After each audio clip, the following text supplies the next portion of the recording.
Hello, it's Jim Hutchens for the Jerusalem Connection Spot Report for this week. Well, today's election day, and perhaps some of you have already voted, but if you haven't, let me encourage you to get out there and vote today. This is a determinative election for the direction of our country. And the electorate needs to do their part. But as you go out to vote, ask yourself this question. Who chooses our leaders? Who really chooses our leaders? Is it our vote that ultimately determines that? Is it the Republicans or the Democrats? The Electoral College? The press? The media?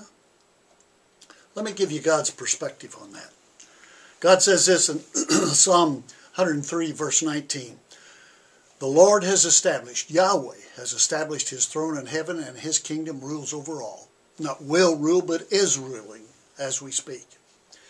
Daniel says, in Daniel chapter 4, verse 17, the Most High is sovereign over the kingdoms of men and gives them to anyone that he wishes, and he places over them, yes, the lowliest of men. Well, certainly we in the past have experienced that in this country, as most nations have. Proverbs 21 verse 1 says this, the king's heart is in the hand of the Lord, is in the hand of Yahweh. And like the rivers of water, he turns it whatever way he wishes. God is in control of the king's heart. Romans chapter 13 verse 1, it says, there is no authority except that which has been established by God. The authorities that exist have been established by God. Now this is a tough one. This means that God, in his infinite wisdom, allowed Adolf Hitler to ascend to leadership.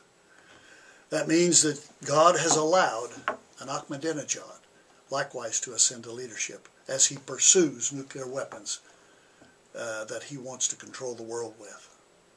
God is in control. Matter of fact, it's even said of Jesus in Revelation chapter 1 and verse 5, Jesus is the ruler of the kings of the earth. That is to say, he is now, once again, not in the future, but he is, as we speak, the ruler of the kings of the earth. Now, what are we to do about that? That has some implications for us, and I think the Apostle Paul tells us what those implications are in his letter to Timothy, his son in the Lord. 1 Timothy 2, verses 1 through 4.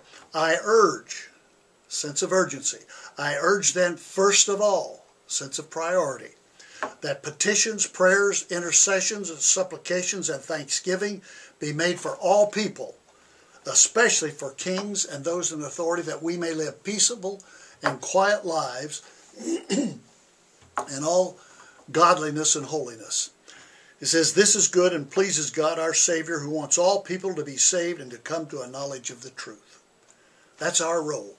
Who really chooses our leaders? Well, God does ultimately.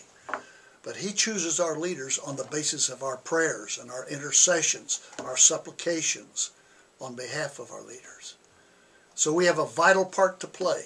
We are co-workers with God in establishing the leadership over us. Let's not forfeit that opportunity and that responsibility. So have a good day. Don't forget to vote. Until next week, Od Ki Yavo Shiloh, or until Messiah comes, Shalom Aleichem.